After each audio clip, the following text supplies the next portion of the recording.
In today's Digital Tourism Show, I'd like to talk about structuring the perfect blog, as blogs has become one of the most important parts of any well-managed digital marketing strategy, and is especially important in the tourism marketing industry.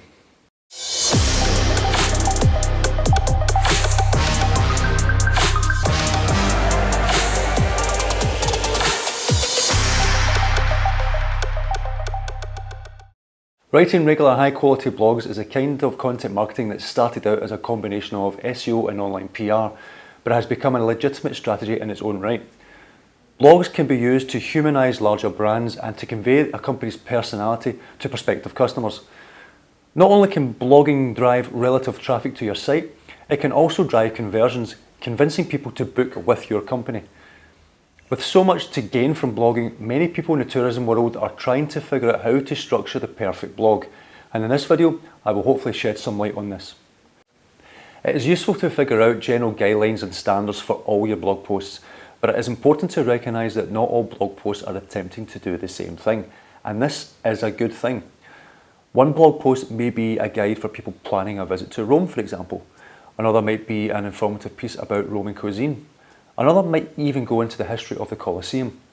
All of these blogs are interesting and valuable, but for different reasons, and their structures can and should represent these differences. The main difference between various blogs will be either their intended function. Are they simply providing information about the city? Are they explaining your service, or are they offering practical information? For instance, a how-to guide should have very clear language and neatly set out steps that are easy to follow. An informative piece may have more relaxed structure, and an aspirational piece can talk directly to the reader, even asking them some questions. So how should your blog be structured? Well, the title of a blog is the most important element. While it's important to draw people in with a good title, there is no point in overselling your content. Make your title as obvious as possible, with a little less razzle-dazzle and a little bit more clarity. Most people are using Google to find specific information, so using specific language to communicate exactly what your blog is about will encourage more people to click through from the search results page.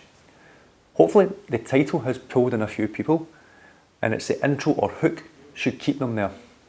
In the hook, quickly and succinctly tell the reader what your blog is about, making it appealing without overselling it. Think of this as an extension of your title, where clarity is still the highest priority. A well-organised blog with orderly subheadings will help some of the most impatient readers scan through for key information. It also reassures readers that they are in good hands, reading a blog post written by someone who has taken the time to organise their thoughts and arrange them in a way that makes sense. However, subheadings are also a great way of including relevant keywords for optimising your content for search engines. Links are also an important part of a blog. Chances are you're writing about something you're trying to sell, or the blog's topic is at least relevant to something that you're trying to sell. So it is vital that you link carefully and tastefully through your service or product pages. Linking too much can put off readers, as they'll come to the page for information which is unpleasant if there are too many links within the body of the content. Overlinking can also be penalised by Google, but only if it is incredibly unnatural.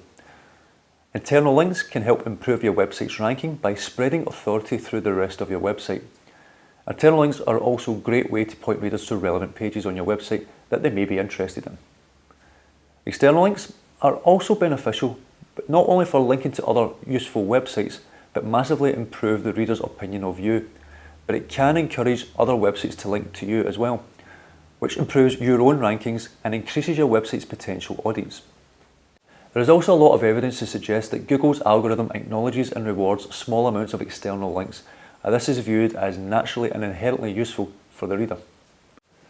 So, to summarise, not all blog posts are the same, so it is important to allow the type of blog you're writing to dictate its own structure. The title should be as clear as possible, without misleading the reader in any way. The hook is basically an extension of that title and should also be as clear as possible, but don't overstuff it with keywords also. You should use lots of subheadings to clearly signpost each section of the blog. And don't be afraid to use keywords in the subheadings, but not too much. Your blog's links should be helpful to the reader, pointing them to pages on your site that they might genuinely find interesting to visit.